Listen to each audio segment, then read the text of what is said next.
දැන් මල්ලිකා බිසෝ ගැන අහලා ඇති. එයා හරීම කළු කෙල්ලක් නේ. එයාට තිබ්බ දිග කොණ්ඩයක්. කළු කෙනෙක් ලොකු කොණ්ඩයක් වැවුවාම තව මොකද වෙන්නේ? තවත් මූණ අඳුරු වෙලා කළු පාටට පේනවා.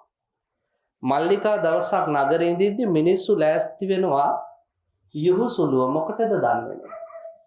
ලං වෙලා ඇහුවා ඔයාලා මොකටද මේ ලෑස්ති වෙන්නේ? ඇයි දන්නේ නැද්ද? අද බුදුහාමුදුරුව වඩිනවානේ. අපි මේ දානෙ දෙන්නයි සූදානම්.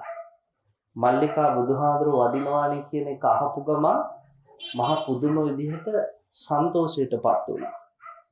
අනේ මං වගේ දුප්පත් කෙල්ලක්ට බුදුරජාණන් වහන්සේට දෙන්න දෙයක් නැහැනේ. හැබැයි ඇය සතුව තිබ්බ පින්වත්නි දිග කොණ්ඩයක්. මොකද කළේ? ළඟ තිබ්බ කඩේට ගිහින් කිව්වා අනේ අයියේ මට කතුරක් දෙන්න කියලා. කතුරක් අරගෙන අර දිගට තිබ්බ කොණ්ඩේ කපලා ඒ කඩේටම දුන්නා මේක හවරියකට තියාගෙන මට කීයක් හරි දෙන්න. තමන්ගේ කෙස් ටික වික්කා. ඒ ගත්ත සල්ලි වලින් කොමු පිඩු සකස් කරගත්තා. කොමු පිඩු ටිකක් සකස් කරගෙන භාග්‍යවතුන් වහන්සේ වඩින ඉස්සරහට ඇවිල්ලා පූජා කළා. පින්වත්නි පූජා කළාට පස්සේ බුදුරජාණන් වහන්සේ දානයට පින් අනුමෝදන් කරලා සිනහ පහල කරනවා. දැන් අපි වගේ නෙමෙයිනේ.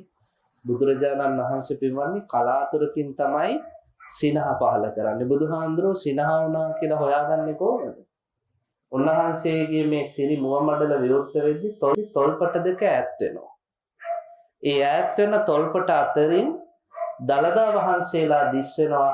ඒ දලදා වහන්සේලාගෙන් සුදු බුදු රැස් විහිදෙනවා. එතකොට තමයි සංඝයා වහන්සේලා දැනගන්නේ ආන් බුදුහාඳුරෝ දැන් සිනහ වුණා, මුව මඩල විවෘත වුණා. ඒකයි මේ රැස් විහිදෙන්නේ කියලා.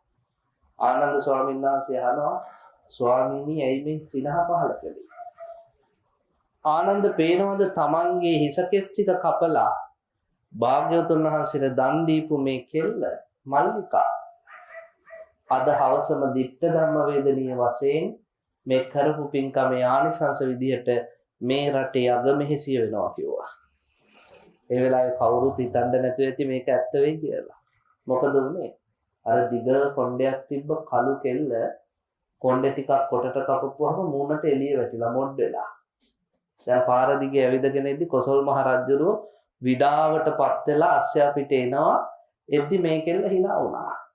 කොසල් රජුරෝ කල්පනා කළා මහන්සියෙන් මැරිලා ගෙදර එන මිනිස්සෙගේ හිත සුවපත් කරන්න පුළුවන් කෙල්ලක් නෙමේ ලස්සනට hina වුණා. සේවකයාට කිව්වා අහන්න ඉක්මනට අස්වාමිකද සස්වාමිකද බැඳලාද නැද්ද?